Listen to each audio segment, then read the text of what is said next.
एक एस्पिरेंट से ऑफिसर बनने की कहानी है। एक एस्पिरेंट से ऑफिसर बनने की कहानी है। एक अनजान लड़के की छोटी सी रवानी है। अनजान सा बनकर आया था इस जहां में। जब भी कोई प्रिपरेशन स्टार्ट करता है उसको कुछ नहीं पता होता है। तो अनजान सा बनकर आया था इस जहां में, चेहरे किताबों और उलझन इम्तिहानों के धुएं में। कभी इस टीचर की बातें, कभी उस टीचर की बातें, कभी इस टीचर की बातें, कभी उस टीचर का फंसाना। हर मोड़ पर लगता था जैसे खुद को है खो जाना। इस अनंत से सफर में फिर कुछ ऐसे लोग मिले। इस अनंत से सफर में कुछ ऐसे लोग मिले, सूखी ही राहों पर जैसे बारिश के सिलसिले मिले। कहानी को तब एक नया आसमां मिला जब रानी मैम जैसा रहबर एक कारवां मिला, जो इंग्लिश के नाम से भी घबराया करता था। जो इंग्लिश के नाम से भी घबराया करता था।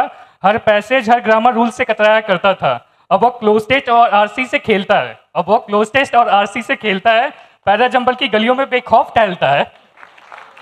ए टू जेड वो कैब यू तैयार हुई मेरी, ए टू जेड यू तैयार हुई मेरी, कि प्रोजेक्ट का मतलब पूरी क्लास में सिर्फ मुझे ही याद था। और धीरे धीरे कॉन्फिडेंस ने भी हाथ थमा और लगा जैसे मुकद्दर ने आखिरी ना मेरा ही पुकारा।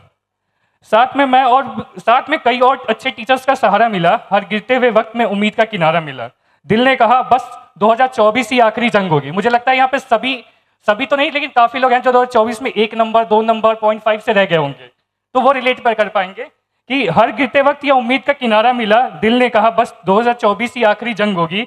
सालों की मेहनत अब जीत के संग होगी। मगर मंजिल को कुछ शायद और ही मंजूर था। मगर मंजिल को शायद कुछ और ही मंजूर था।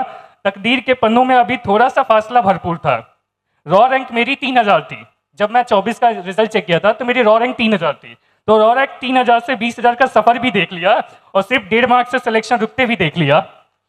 लगा था कि अब किस्मत के हवाले हो गया। लगा था कि अब सब कुछ किस्मत के हवाले हो गया। मेहनत करने का जज्बा भी जैसे खो गया।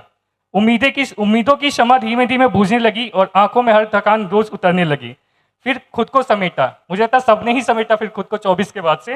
तो मगर फिर खुद को समेटा, फिर हौसलों को आवाज दी, टूटे हुए ख्वाबों को परवाज दी। रानी मैम के प्रैक्टिस बैच से फिर सफर शुरू किया। रानी मैम के प्रैक्टिस बैच से फिर सफर शुरू किया और आज एएसओ सीएसएस तक का इस सफर को, इस ख्वाब को मुकम्मल किया। जो कभी 2 नंबर से रह जाता था मैं, जो कभी 2 नंबर से रह जाता था पीछे, आज 2 सरकारी नौकरियों का हकदार हुआ सीने से। मेरा यूपीएसआई में भी सिलेक्शन हुआ है। कुछ रिश्ते सिर्फ पढ़ाने तक महदूद नहीं होते। कुछ रिश्ते सिर्फ पढ़ाने तक महदूद नहीं होते। कुछ टीचर्स दुआ बनकर जिंदगी में मौजूद होते हैं। मैम की अहमियत क्या है ये अल्फाज में कहाँ समझा पाएंगे। मैम की क्या अहमियत ये अल्फाज में हम नहीं समझा पाएंगे। बस इतना है कि हर स्टूडेंट की जिंदगी में मैम एक बार जरूर आए।